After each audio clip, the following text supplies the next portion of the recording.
In February 1959, a search party climbed a remote slope in the Soviet Urals and found a tent that told an impossible story.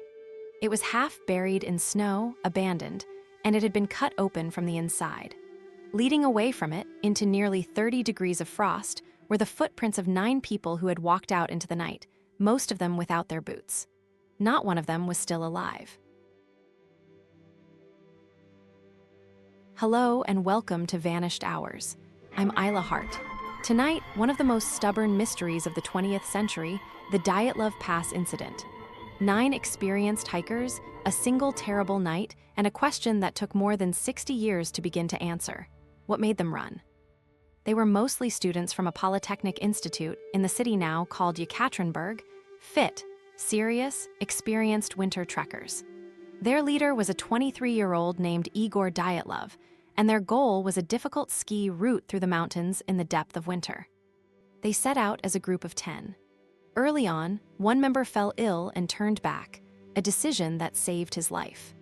The remaining 9 pressed on toward the high country, photographing and writing in their diaries as they went, leaving behind an almost hour-by-hour record of an ordinary, happy expedition. On the night of the 1st of February, they made a choice that investigators would puzzle over for decades.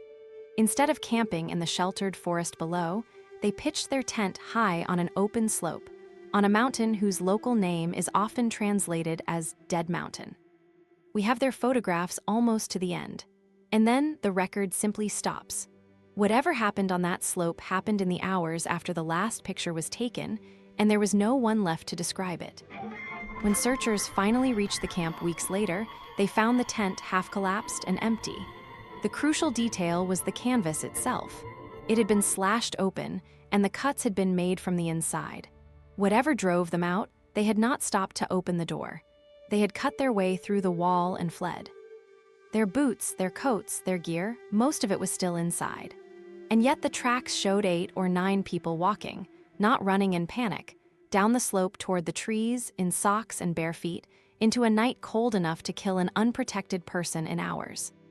At the tree line, by the ashes of a small fire, they found the first 2, undressed down to their underwear, with broken branches above them, as if someone had climbed the tree to look back toward the tent.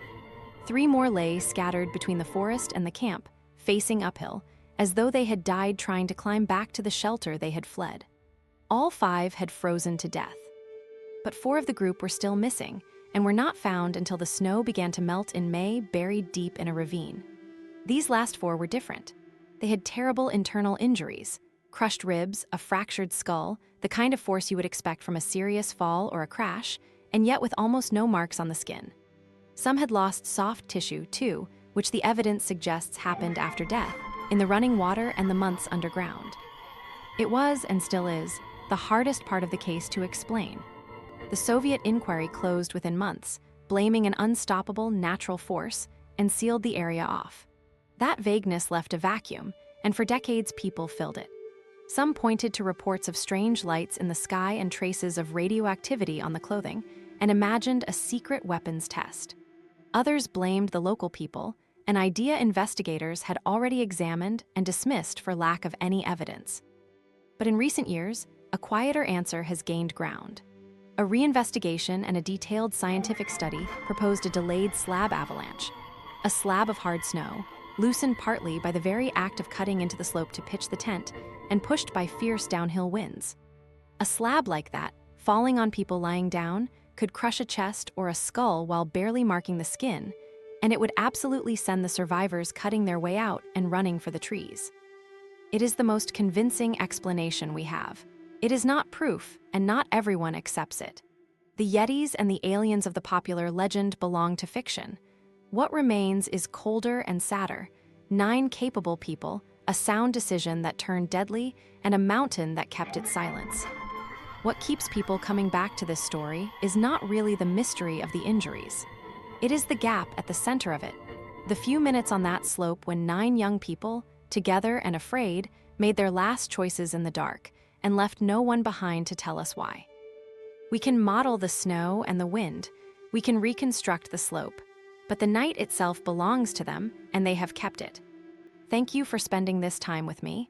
History never really leaves us, it just waits to be remembered. I'm Isla Hart, and I'll see you in the next one.